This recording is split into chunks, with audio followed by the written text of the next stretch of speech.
Okay, hi everybody. Welcome to this little bit of a training workshop basically on structures for thinking quick and sounding smart while you're doing it. So quite quickly, we're going to run through just 7 simple structures you can use to help you frame your thoughts quickly so that you can present easily, make sense, sound good while doing it. Okay, so quite quickly, what's the point of structures? In the same way that a template helps you to organize your thoughts or organize ideas quickly, I'm going to give you 7, okay, 7 templates for thinking structures. So note that for these 7 structures, they might seem challenging at first, but that's okay. With practice, you can make it your own. And if you have the question, okay, so for different kinds of questions or topics, which one should I use? Well, the answer really is use the one that helps you the most, okay? So typically when you get asked a question on the fly, once you know and you have these tools in the back of your mind, it's going to be very easy for you to pick out the one that seems the best, okay? You don't always have time to think, which structure should I use? But rather, whatever comes to mind is something that you can use. You can also combine structures together to create, right, your own value, to create your own format. But these are 7 of the basics, all right? Some are more effective than others in demonstrating different things, and we'll go through that today for this training. Okay, are we ready? All right, so let me share the screen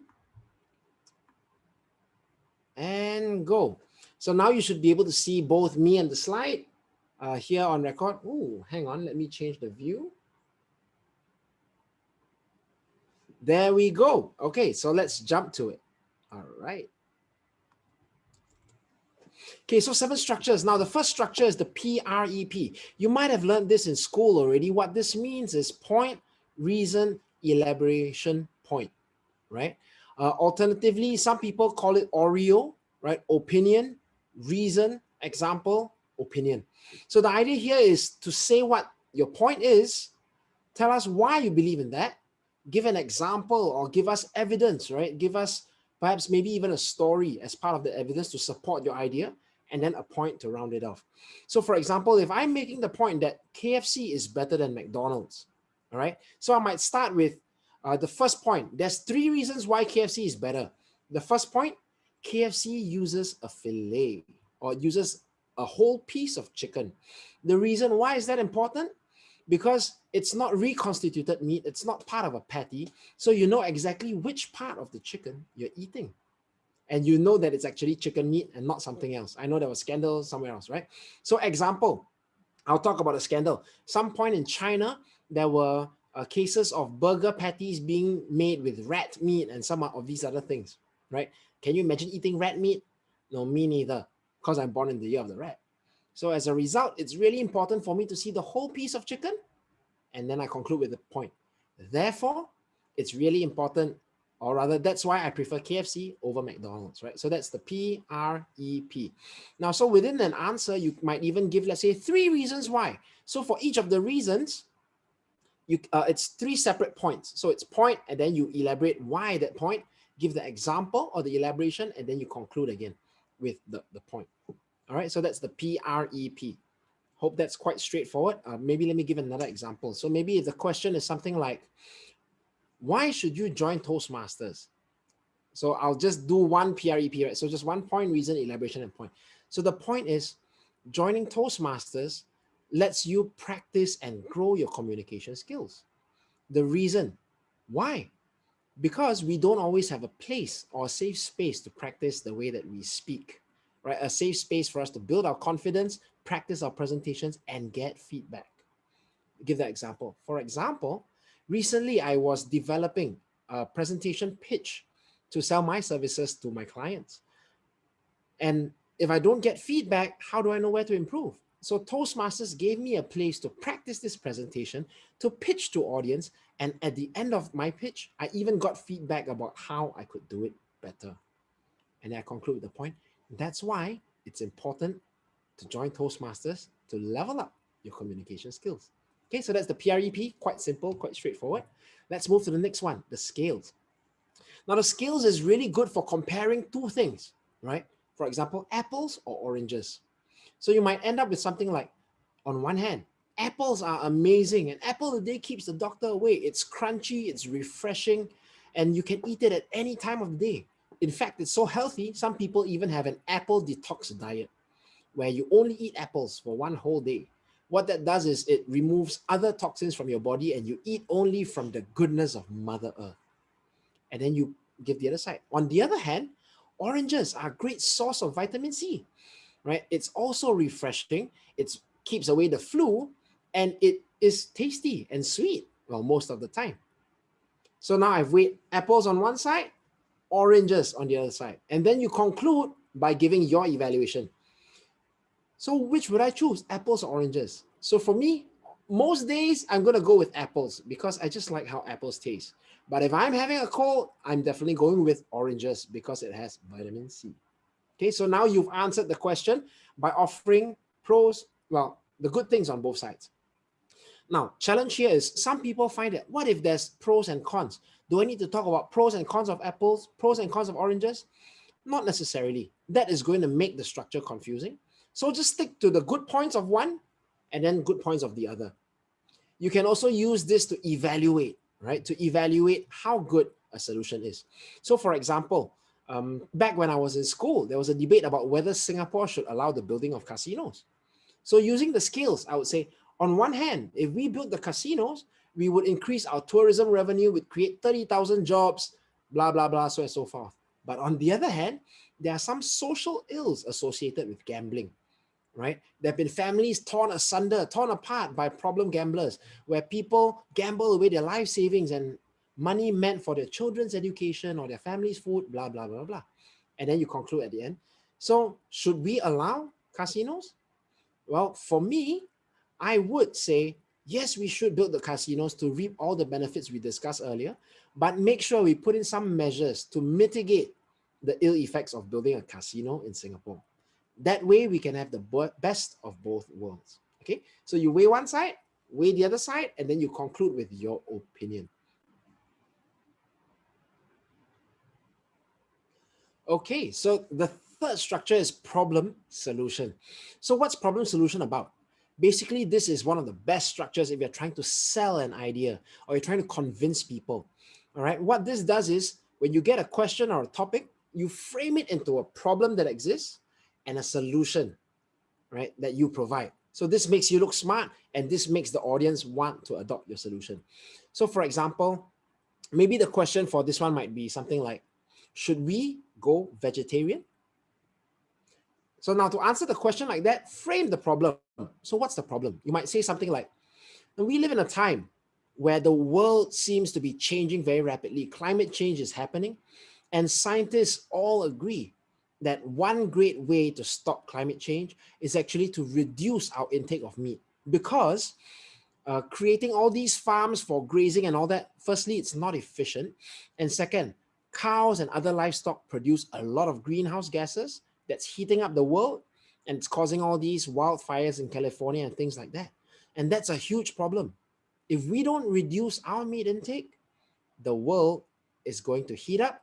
Singapore, sea levels will rise, Singapore will get submerged, and it's going to be chaos everywhere. So as a solution to that, we should go vegetarian, right? When we increase our intake of vegetables and reduce our intake of meat, what happens is there will be less reliance on meat-based plants and production. And what that is it will reduce the amount of greenhouse emissions. And not only that, it's a lot more sustainable for the earth and it's healthier for you, right? You don't get lots and lots of diseases that are associated with excess meat consumption, sort of such as, fatty liver and, high cholesterol, things like that. You don't get that from being vegetarian. So my friends, consider being vegetarian, not just to save your heart, but to save the world as well, right? So now you're framing the problem, framing the solution. So sometimes the topic comes in the form of the problem, sometimes the topic comes in the form of the solution. Okay, let's go to the next structure.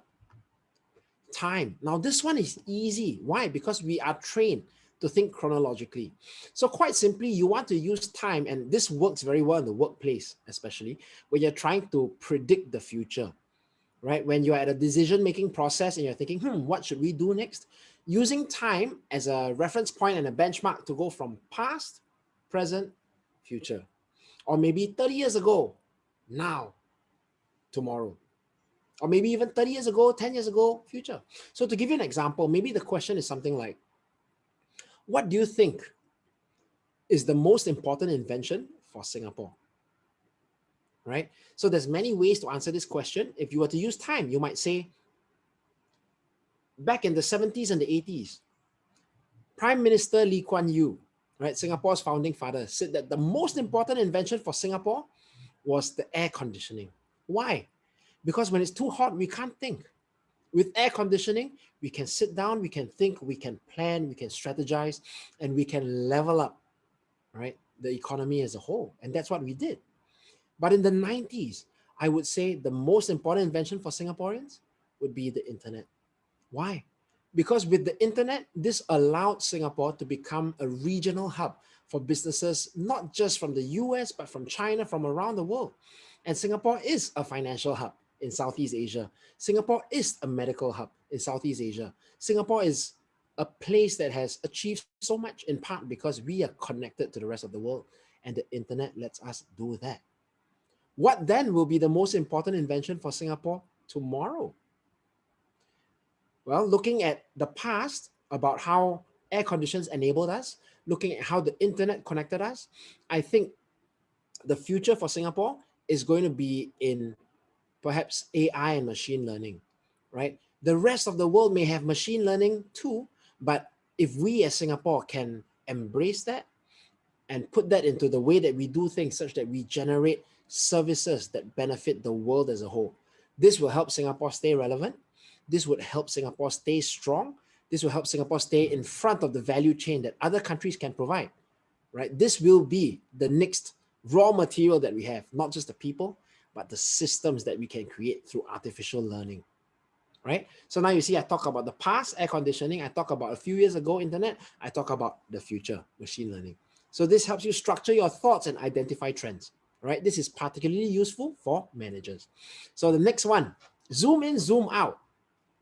Now, zoom in, zoom out is one of those structures that's a little bit harder to think about, but the idea here is you want to have a sense of how certain decisions impact different layers of your organization, right? Or different layers of society.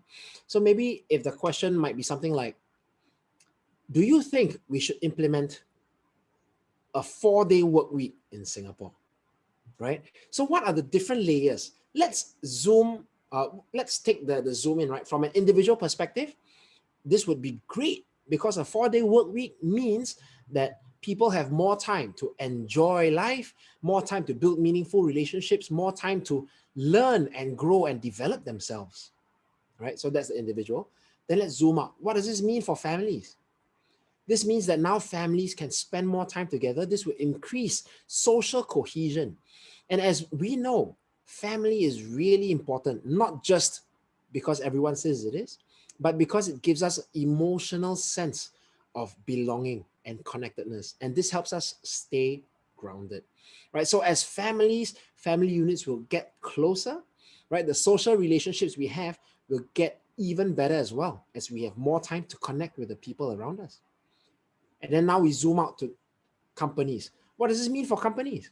This means that for companies, in order to stay relevant, they will have to look at technologies and other enablers to help maintain current output.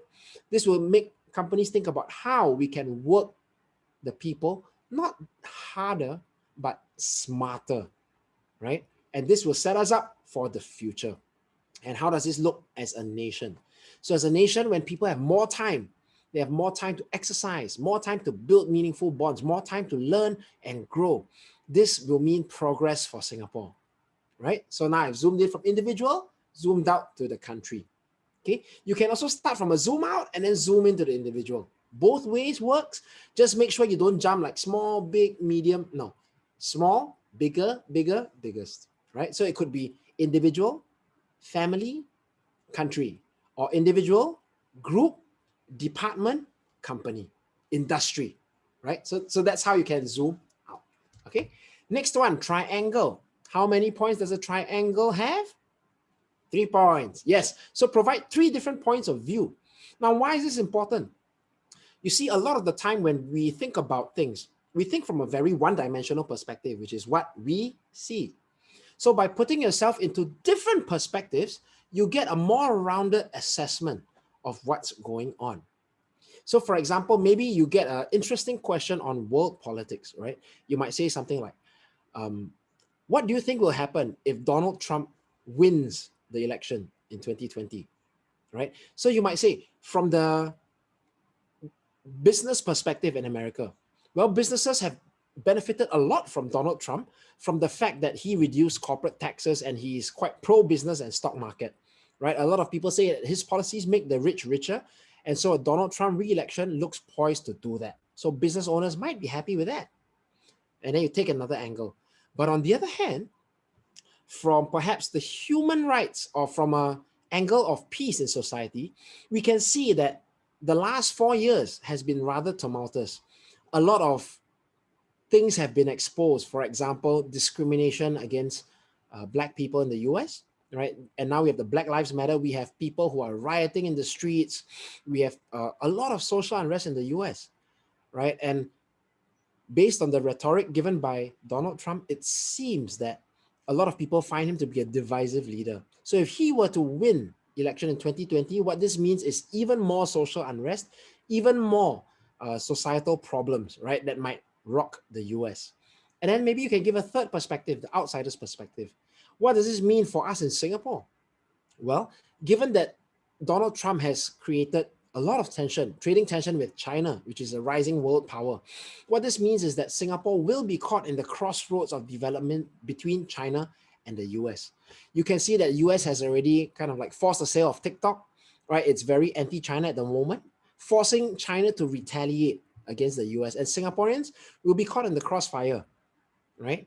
About how can we really try to bridge the East and the West so that we can move forward as a country tossed about by the waves created by these two giants, right? It seems like a Donald Trump election is not going to result in peaceful, perhaps cooperative growth. It seems like there's going to be more conflict. And as Singaporeans, we have to be braced for the impact.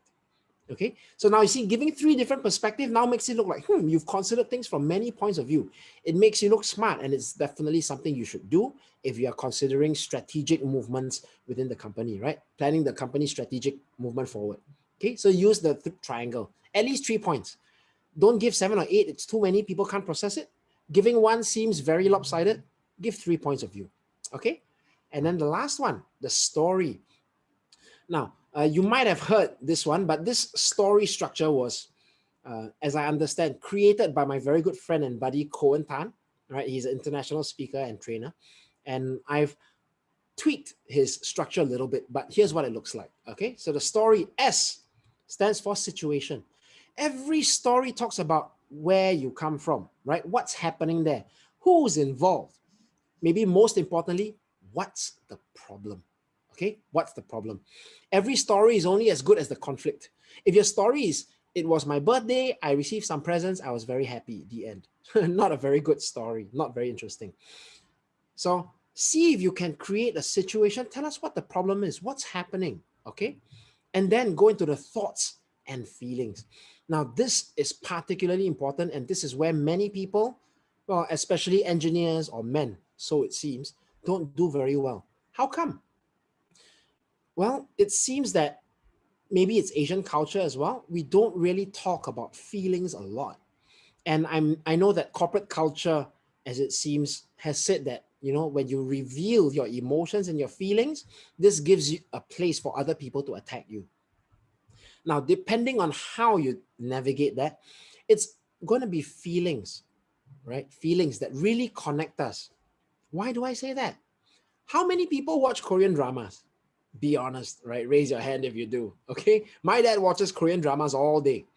Now, why Korean dramas so popular? It's because it deals with feelings, right? You might not be a prince or a maiden working in the court of the prince, but when the maiden falls in love with the prince, we all can relate to that feeling of falling in love. We can relate to perhaps forbidden love.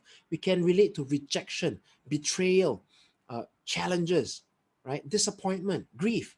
It's all the thoughts and feelings that make your story come alive. It's what makes your story connect.